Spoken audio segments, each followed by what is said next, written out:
It's the traveling shoes. Right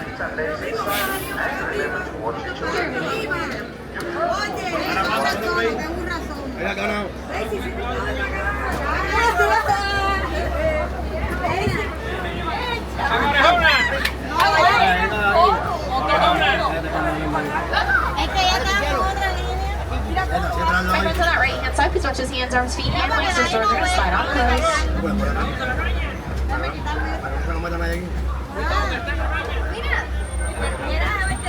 Asante Sana 1, Asante Sana means thank you. And here in the round, we would like to say Twende means let's go. Ciao everybody, my name is Chloe. I'll be your safari guide today. Happy safety reminders, please keep those hands, arms, feet, and legs inside the vehicle at all times. And please, everybody, do remember to remain seated. This is a real truck. I am really driving it, and unfortunately I do find those very real bumps out there. So let's make sure we are all remaining seated. That goes for little ones as well. Let's go ahead and get this safari started. We're going to be heading into the Ituri Forest. Ituri Forest is a heavily dense one full of animals that can camouflage. Camouflage is the ability to blend in with their surroundings. They might be a little bit harder to spot. So let's keep a close eye out. Let's see if we can spot some animals down here. Looks like up on the left-hand side are going to be the bongos. Bongos are nicknamed the ghosts of the forest, and that's because they are rarely seen. So it's kind of cool that we're able to get to see them. Now over on the right-hand side, you guys are going to be able to spot the okapi. Okapis do have those incredible black and white striped legs. You might be thinking, Chloe, are those related to the zebra? That's a great question. It's actually going to be closely related to the giraffe. That's because they do share a similar skeletal structure to the giraffe. Now over on the left-hand side, you're also going to be able to spot the greater kudu. Greater kudu have that brown coloration to be able to camouflage. Now, you might have noticed that the bongos didn't, or excuse me, the greater kudu didn't have horns, but the bongos did. That's because bongos, both male and female, have horns. Major difference is going to be through coat coloration, whereas greater kudu, only the males are going to have horns. Now, it looks like over on the left-hand side, we're going to be able to spot the black rhinoceros. The black rhino is going to be one of the last 5 species of rhino left in the entire world. They're going to be one of these smaller species of rhino. Now, however, I do say smaller, that does not mean that they're going to be small. They weigh at least about 800 to 3,000 pounds. They're quite large animals. Those guys are going to be solitary. Solitary means they like to be by themselves. So much so, and that's because they have no natural predators. Unfortunately, due to their numbers declining, that's because of human involvement, such as deforestation, which results in habitat loss. But through conservation efforts, they've actually been able to double the amount of black rhinoceros. Now, it looks like up on the left-hand side, that's going to be the saddle-billed storks. Saddle-billed storks are around 5 feet tall with a wingspan of 9 feet long. So with that in perspective, that's about the size of the canopy you see above you. So they're quite large birds. Now, it does look like we are going to head out of the Ituri Forest and head on over towards the Sampi River. Sampi meaning freshwater, so we're heading towards the freshwater river. This is where we're going to have the opportunity to spot some Nile hippopotamus as well as Nile crocodiles. So let's keep a close eye out on the water for any bubbles, shadows. That's a good sign that there is some life out there. Now, also out here in Africa, water sources tend to mean birds, and it does look like I spot the pink-backed pelicans. Pink-backed pelicans get their name from their iconic pink-backs they get during mating season, which is August through March. So they're mating season right now, so we might not see a glimpse of those pink-backs quite yet. Now, they are something called a colonial nester. Colonial nester means they nest in groups anywhere from 20 to 500 pairs of birds. It's quite a lot of birds in one central area.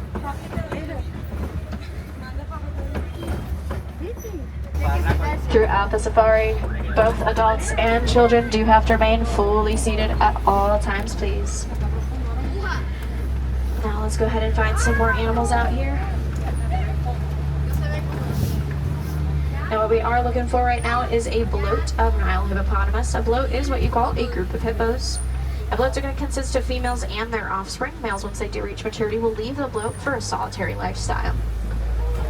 It does look like I spot the bloat coming up on the left-hand side, right near the waterfalls. That's where you're going to be able to spot them. The bloat of Nile hippopotamus.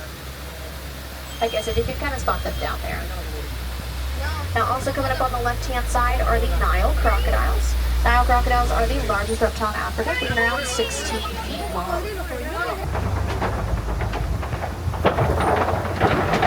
Now, Nile crocodiles, I do say, are reptiles. Reptiles kind of have a bad reputation for being bad parents, but those guys are actually some amazing parents. Now crocodiles when their eggs are about ready to hatch will stick the eggs in their mouths, roll them around to pre-crack them, so they have a higher success rate of hatching. And once they do hatch out, they'll carry those young in their mouths as a form of protection, so they're actually some pretty great parents. Now as we head out of the Safi River, we're going to be headed towards the savanna. The savanna has many important animals through ecosystem as well as some plant life. Now I know plants don't seem all that interesting, but I promise you this one is.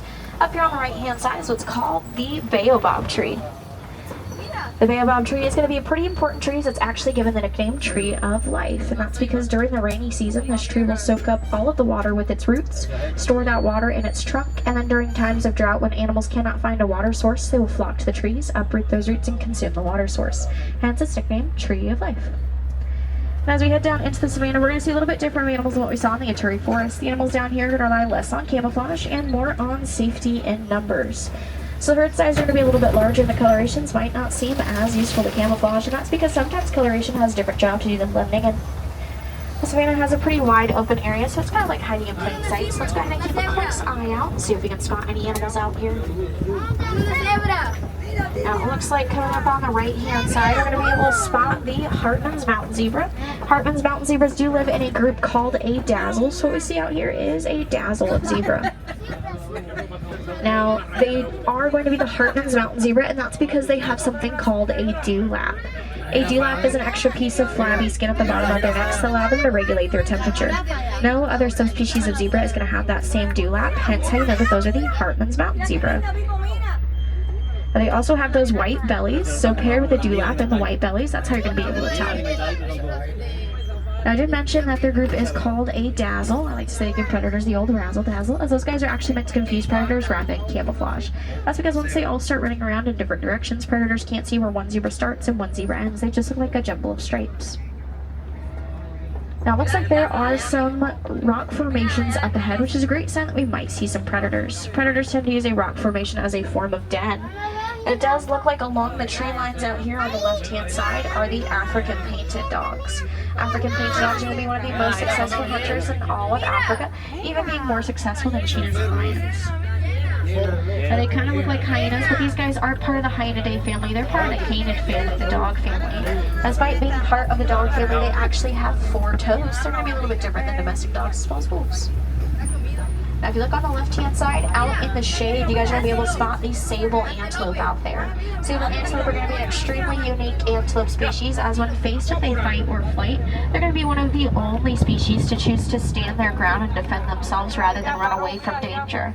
Instead of running away, they're going to get down on their front knees, put their heads down to show off the horns that curve backwards as a way to protect themselves from not only the front, but the back as well. Now it looks like coming up on the left-hand side, we're going to be able to spot the Maasai giraffe. Maasai giraffe are going to be that specific subspecies because they have darker spots as well as more jagged edges to their spots. That's what's going to make them the specific subspecies of giraffe. Now a group of giraffe is called a tower. I like to say that's because they do tower over us. Even as newborns, they're around 6 feet tall. They have a 6-foot drop into the world, and they're expected to walk about an hour after they're born, so it's pretty impressive for a baby giraffe. Now, giraffes do have those incredibly long necks, but they also have incredibly long tongues. A giraffe's tongue is around 18 inches long. That's because the way that they eat, they wrap their tongues around tree branches to pull off the leaves of the trees. That's how they're going to need all 18 inches worth. Their tongues are so long, in fact, they even have the ability to lick their own eyeball. Kind of gross. Now, they do have those incredibly strong legs. Cheetahs and lions tend to not go after a fully grown adult giraffe because of just how powerful and strong their legs are. Now, it looks like we're going to spot some more animals up ahead, so do not worry. At the top of the hill, you guys are going to be able to spot the wildebeest. Wildebeest are part of the largest migrating herd as they migrate upwards around 1.5 million individuals per migration. It's quite a lot. That's why when baby wildebeest are born, they actually imprint on their moms, because as you can imagine, trying to find your mom in a group of 1.5 million others is pretty difficult. Now, it does look like we're going to get a little bit better of a view of those giraffe, including a baby giraffe. Keep a close eye out on that right-hand side, because that's where you're going to be able to spot the baby giraffe. And of course, the Maasai giraffe over on that right-hand side as well. Now, they do have those little things protruding up out of their heads. Those are called ossicones. Ossicones are mainly used by males to establish dominance over other males for females, although both male and female will have those ossicones. Now it looks like we've come across the rest of the Tower of Giraffe up here. Now they are the tallest animal in the world. They can reach upwards to about a 2-story tall building. They can get so large that even their tails can be around 6 feet long. So they are quite large animals. Now let's go ahead and see if we can spot some more animals up ahead. Looks like up ahead there are some knocked down trees, which is a great sign that we might see some elephants. Elephants are great at knocking down old trees, which is important for their ecosystems, because as they knock down those old trees, it's actually leaving room for new growth to happen. That's why elephants are something called a keystone species. Keystone species mean their actions don't just positively affect themselves, it actually positively affects other animals as well. It does look like we're going to be able to spot a pretty good view of the African elephant up ahead. Now, African elephants do have ears in the shape of Africa. Now, if you look on the left-hand side, you're going to be able to spot the mandrills. Mandrills are a monkey, not an ape, and that's because they do have tails. Apes do not. Mandrills have vibrant colored faces as well as vibrantly colored rears, which is going to be able to help them find each other within the heavily dense forests. Now, they are the largest monkey in the world. Their family groups are called a troop, so what we see out there is a troop of mandrills. Now, over on that right-hand side is where you're going to be able to spot that elephant. Now, elephants are going to have those giant ears, like I mentioned, in the shape of Africa. Now, they do cool themselves down by utilizing those ears. They have blood vessels that run through those ears, so every time they wave them back and forth, it's actually cooling down those blood vessels and running it through the rest of their body, kind of like a built-in air conditioning unit.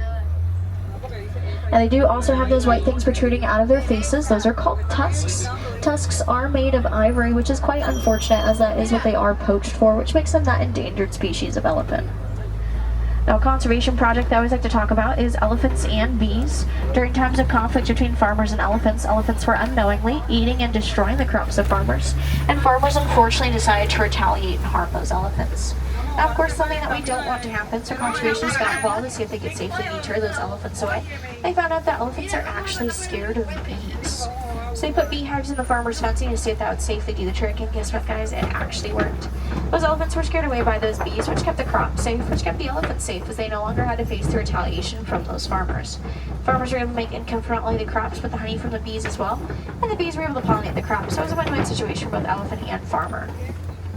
It's kind of incredible to see how such a small change can inspire such a huge impact for not only those elephants' lives, but the future generation of elephants as well. Kind of makes you wonder how many small changes we can make in our everyday lives to help out our own ecosystems.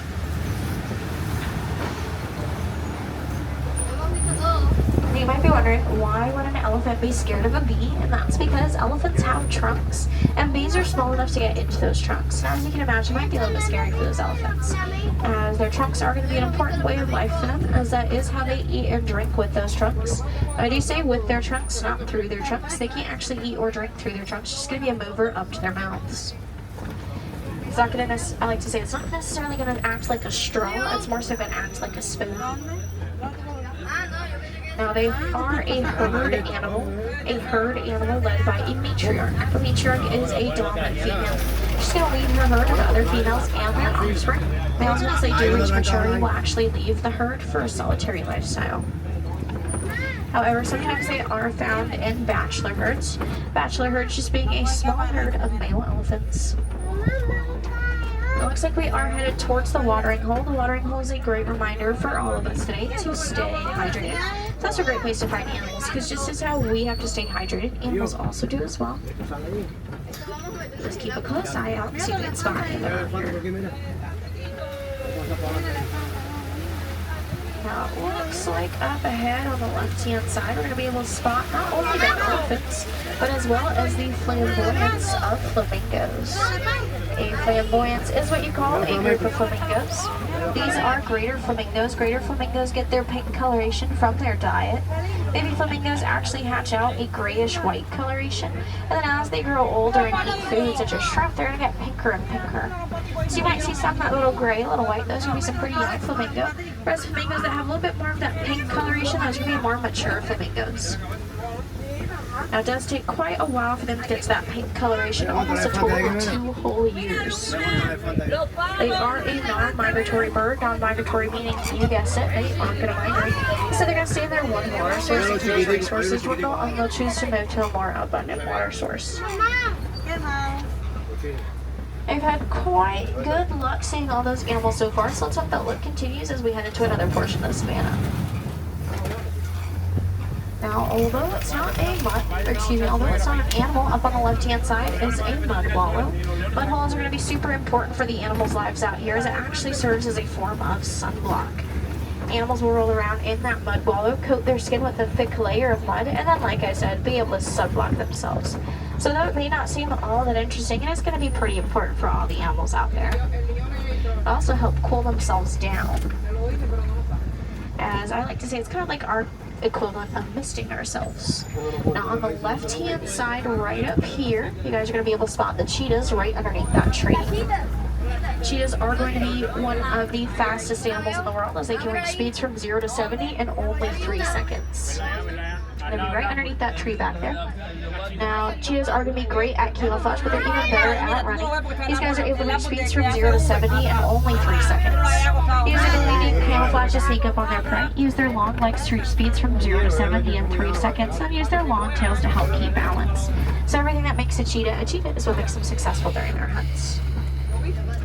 It also looks like up here on the left-hand side, right up in the bushes, right up there, you're going to be able to spot them.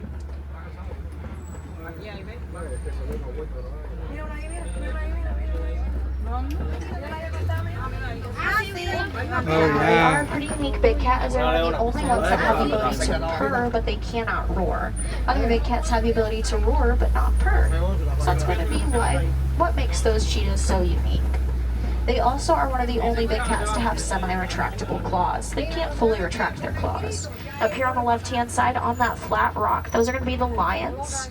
African lions do live in a group called a pride, so we see if there is a pride of lions. Now coming up on that right-hand side, those are going to be the white rhinoceros. White rhinoceros do live in groups called a crash, so what we see up here is a crash of white rhinoceros. Now we might get another good look of the animals on the left-hand side right up there, the African lions. Now they are going to be doing a lot of what we see here, which is sleeping or resting. They sleep or rest for about 16 to 20 hours out of the day. Kind of jealous. That's because they do have to conserve all of their energy for those long and exhausting hunts.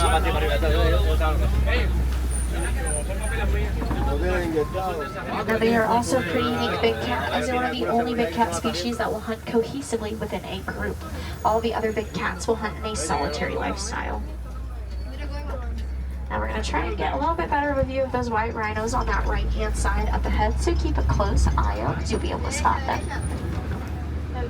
Over on the right-hand side, you'll be able to spot a little bit better of a view of them up there. Now the white rhinoceros, you guys saw the black rhinoceros up in the Aturi forest, now the white rhinoceros down in the savanna, which means you guys have now seen 2 of the last 5 species of rhino left in the entire world. It's quite a humbling experience, as unfortunately these guys were hunted almost to extinction for their horns. Their horns were believed to have medicinal purpose, but they actually have no medicinal or nutritional value. Their horns are made out of the same thing our fingernails and hair are made of, which is keratin. But do not worry, with you guys coming here, learning a bit about them, as well as participating in conservation, you guys are helping out all the white rhinoceros. Great job, guys.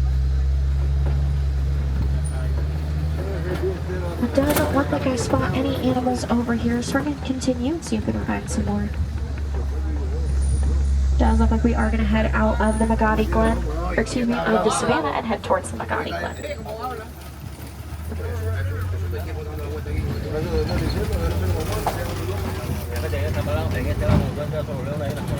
Magadi Glen is home to the Warden's Outpost. It looks like the Warden's Outpost have some furry visitors. These are the Nigerian dwarf goats. Nigerian dwarf goats are an important part of conservation, as it showcases farmers in Africa can make a sustainable income from goat's milk rather than unsustainable ways such as logging or poaching. So all these little guys are helping out all those animals we saw out there on the reserve. Now, if you guys did want to see them up close and in person, I highly recommend heading over to Rafiki's Planet Launch Train to Conservation Station, where you can possibly even get to pet these little guys. Do keep in mind, though, throughout the day that train does close at 4:30, so much earlier than the park does, and I don't want you guys to miss out on that. Now, for probably my favorite portion of the safari is when I do get to talk about conservation. When I say that word, you guys might think about beach cleanups or preserving waterways, or even the Elephants and Bees project like we talked about before. There's actually some simple, easy ways all of us can help out our ecosystems. For example, if all of us were to utilize a single-use plastic water bottle today, that would be over 20 plastic water bottles in this one truck alone. It's quite a lot of plastic. Okay, so if you have to use plastic, and that is A-okay. Let's just remember to reduce, reuse, and recycle, because if all of us decide to recycle that one water bottle, that'd be over 20 recycled water bottles in this one truck alone. Small changes can have such a huge impact, and unfortunately only get one more to live in, so let's make sure we do get to take care of it, as it truly doesn't belong to us, but the future generations, and not only humans, but animals as well. So with that, if you guys do feel inspired to go out there today, make a difference, make a change, make the world a better place, for not just us, but the animals too. As we head up to our village, do make sure you have all of your belongings, children included. And if I have any Wilderness Explorers, this has been the one, the only, simple one. It has been an absolute adventure out there showing you guys around the Royal Bay Wildlife Reserve. Once again, I'm your Safari Guide, Chloe, Trooper, Alaska. Now, of course, if you guys do have a more call to the wild and want to see more animals today, I always highly recommend heading over to the Gorilla Falls Trail at the end of the safari. That's where you can see lowland gorillas, naked mole rats, as well as an underwater viewing of hippopotamus. So if you guys would like to see any of those animals, once again, that's the Gorilla Falls Trail. It's about a 15 to 20 minute self-guided walking tour where you can spot some walk-through aviaries, as well as meerkats and grubby zebra. And you guys did see the Hartman's mountain zebra out there. But you do have another opportunity to spot a different subspecies called the grubby zebra.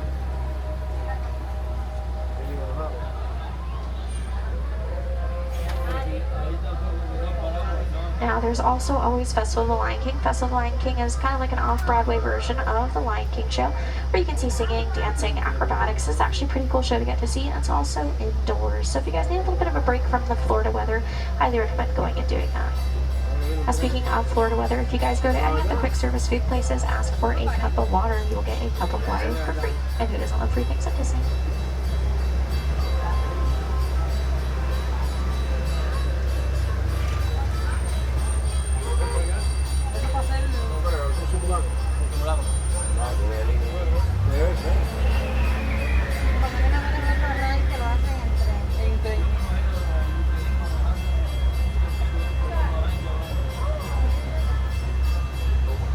It looks like we are going to go ahead and say goodbye, but goodbye is far too sad and far too final.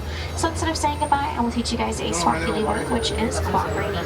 Kwaherini. So my new friends, Kwaherini, go well, go wild. I hope you guys had a wonderful time out this fine. So you have a wonderful rest of your day out there, Disney Channel. Go out there today, be the difference, be the change, and protect and respect all the wildlife out there.